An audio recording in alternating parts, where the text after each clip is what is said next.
Renungan Pagi, Christ Triumphant atau Kristus yang Menang oleh Ellen G. White, 9 Januari 2025. Mari kita berdoa.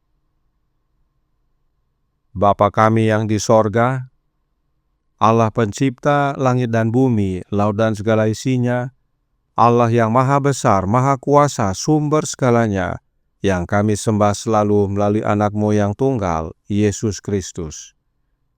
Terpujilah Yesus, anak Allah yang maha tinggi, yang adalah pencipta dan penebus kami. Pada pagi hari ini kami bersyukur boleh bangun dan berbakti, dan sebagaimana membaca dan mendengarkan nasihat firman-Mu, kiranya ini menjadi pembaharuan bagi banyak umat, bahwa kami menyembah Sang Pencipta dan Penebus yang adalah Allah Bapa di dalam Anaknya, dan pada hari Sabat hari ke-7. Beserta kami sepanjang perbaktian ini kehendak-Mu yang jadi. Ampun kami akan dosa dan salah, karena kami berdoa hanya dalam nama Anak Allah yang tunggal, Yesus Kristus, yang adalah Tuhan dan Juru Selamat kami. Amin. Renungan hari ini akan dibacakan oleh Saudara Seven Panjaitan. Kepada Saudara Seven, kami persilahkan. Selamat pagi. Bacaan Renungan Pagi 9 Januari 2025. Sembahlah Sang Pencipta dan Penebus. Ayat Alkitab terdapat dalam Matius 4 ayat 10. Engkau harus menyembah Tuhan Allahmu, dan hanya kepada Dia sajalah engkau berbakti. Mereka yang taat akan diberkati Allah. Dia berkata bahwa Dia akan memberkati anak-anakmu, tanahmu, dan semua yang kau tekuni. Apakah menurutmu setan akan membiarkan ini terjadi tanpa berjuang untuk menguasainya? Musuh bekerja dengan sama tajam dan tegasnya sekarang seperti ia bekerja pada pikiran Adam dan Hawa di Eden. Orang-orang berkumpul di bawah panjinya, dan ia mengepung mereka dengan kuasanya. Namun, setiap orang yang melihat bahwa hukum Allah tidak berubah dalam karakternya akan memutuskan berada di pihak Kristus. Jika Allah dapat mengubah satu perintah hukumnya untuk menghadapi umat manusia yang telah jatuh, maka Yesus Kristus tidak perlu datang ke bumi kita untuk mati. Apakah Kristus mati untuk melepaskan seluruh umat manusia agar menyembah berhala dan bukan Allah? Padahal perintah itu berkata, engkau harus menyembah Tuhan Allahmu, dan hanya kepada Dia sajalah engkau berbakti. Dan Tuhan menjadikan langit dan bumi. Lalu apa? Dan beristirahat pada hari ke-7, dan menguduskannya, dan memberikannya kepada Anda untuk dirayakan sebagai peringatan bagi Allah. Peringatan bahwa Dia adalah Allah yang hidup, yang menciptakan langit di atas kepala dan bumi tempat kita berdiri. Dia menciptakan pohon-pohon yang tinggi dan menutupi setiap bunga. Dia memberi warna pada setiap bunga. Dan Allah yang empunya langit menciptakan manusia dan memberi mereka hari Sabat. Untuk apa? Untuk semua keturunan Adam. Itu adalah hadiah bagi semua keturunannya, jika mereka selalu menaati perintah keempat. Tidak akan pernah ada orang kafir di dunia, karena perintah itu bersaksi bahwa Tuhan menjadikan langit dan bumi, laut dan segala isinya. Tangannya berada di atas karya ciptaannya. Dapatkah Anda heran bahwa iblis ingin membatalkan hukum Allah, standar karakternya? Itu akan menjadi standar dalam penghakiman, ketika kitab-kitab dibuka dan setiap orang dihakimi menurut perbuatan yang dilakukan. Dan nama-nama itu ditulis. Apa yang dia katakan dilukiskan pada telapak tanganku. Tanda-tanda penyaliban telah mengukirnya. Manusia adalah miliknya, dan mereka adalah milik Allah melalui penciptaan dan penebusan.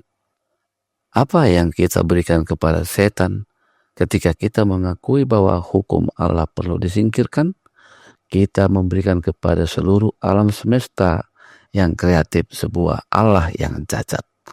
Allah yang membuat hukum, dan hukum itu sangat cacat, sehingga ia harus menyingkirkannya.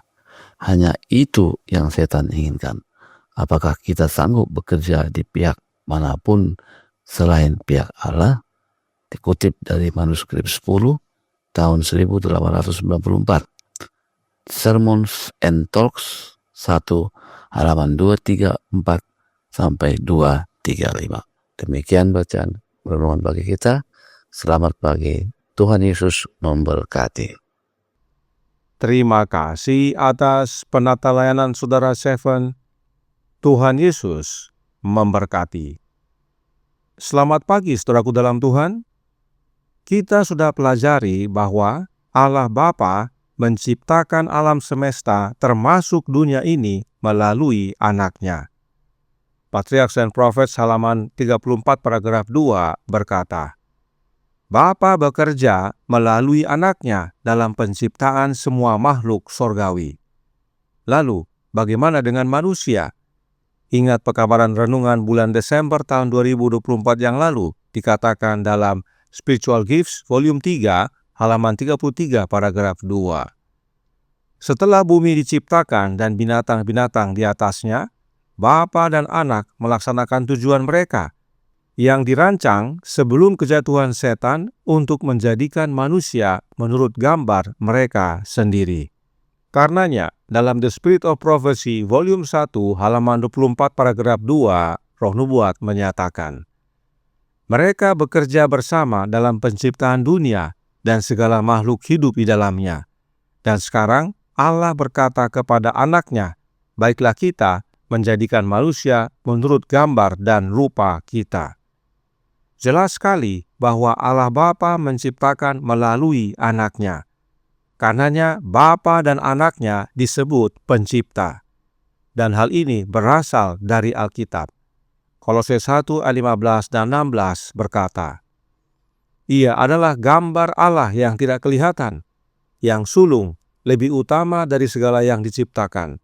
Karena di dalam Dialah telah diciptakan segala sesuatu yang ada di sorga dan yang ada di bumi, yang kelihatan dan yang tidak kelihatan, baik singgasana maupun kerajaan, baik pemerintah maupun penguasa, segala sesuatu diciptakan oleh Dia dan untuk Dia.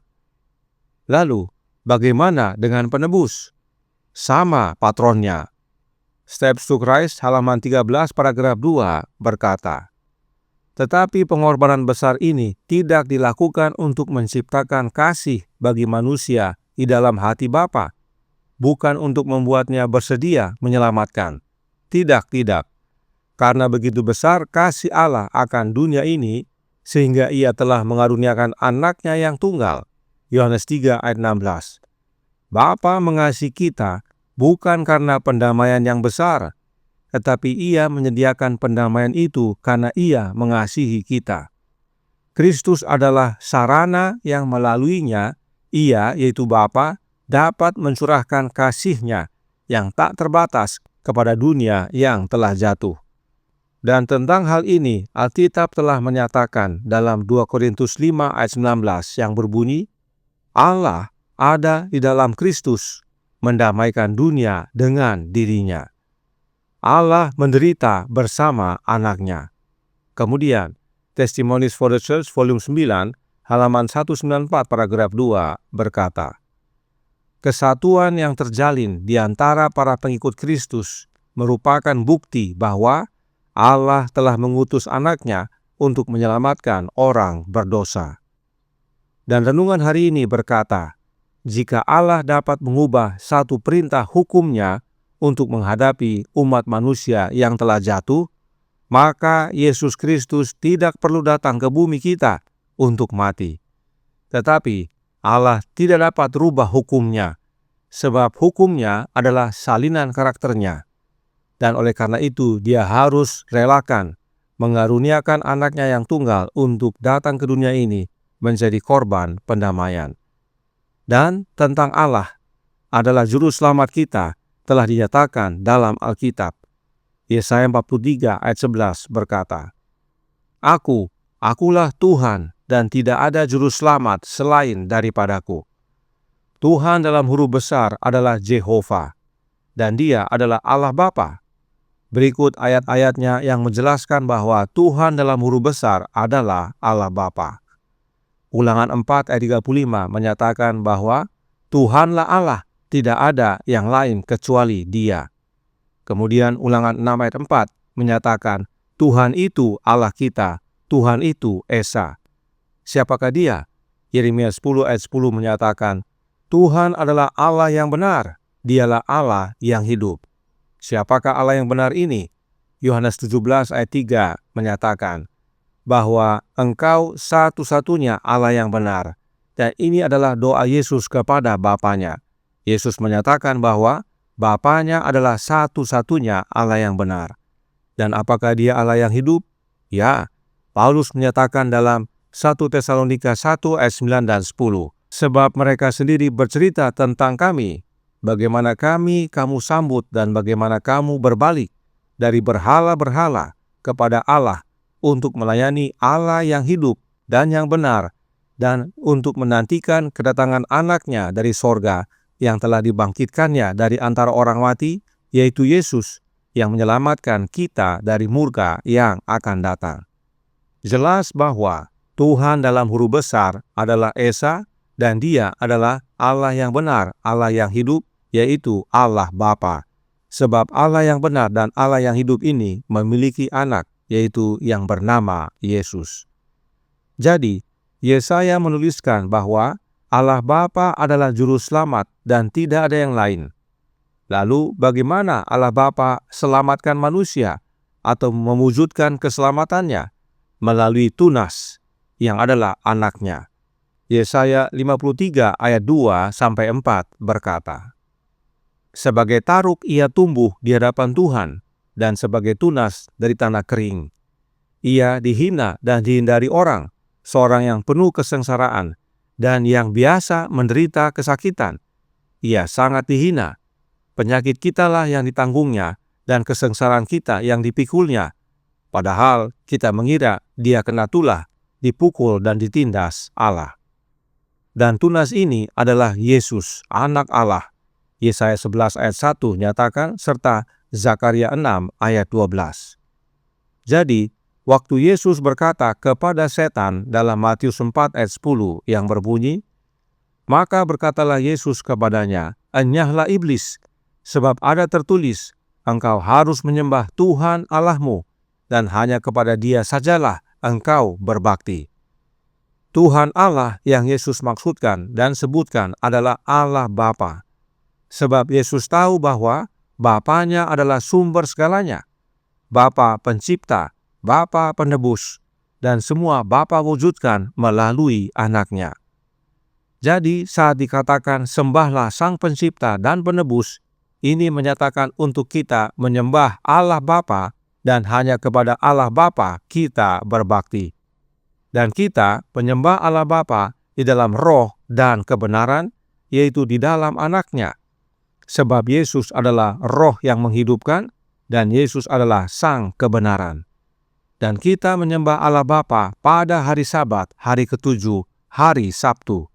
Sebab hari Sabat mengingatkan kita bahwa Allah Bapa telah menciptakan dunia ini dan segala isinya melalui anaknya. Tuhan memberkati, saya bawa dalam nama Yesus. Amin. Mari kita berdoa. Bapa kami yang di sorga, Allah pencipta langit dan bumi, laut dan segala isinya, Allah yang maha besar, maha kuasa, pencipta dan penebus kami. yang kami sembah selalu melalui anak-Mu yang tunggal, Yesus Kristus. Terima kasih atas kebenaran vital pada pagi hari ini. Pencipta dan penebus kami adalah Engkau ya Bapa, dan penciptaan serta penebusan Engkau wujudkan di dalam anak-Mu. Engkau menjadikan segalanya termasuk kami melalui anak-Mu, dan Engkau menebus kami melalui anak-Mu.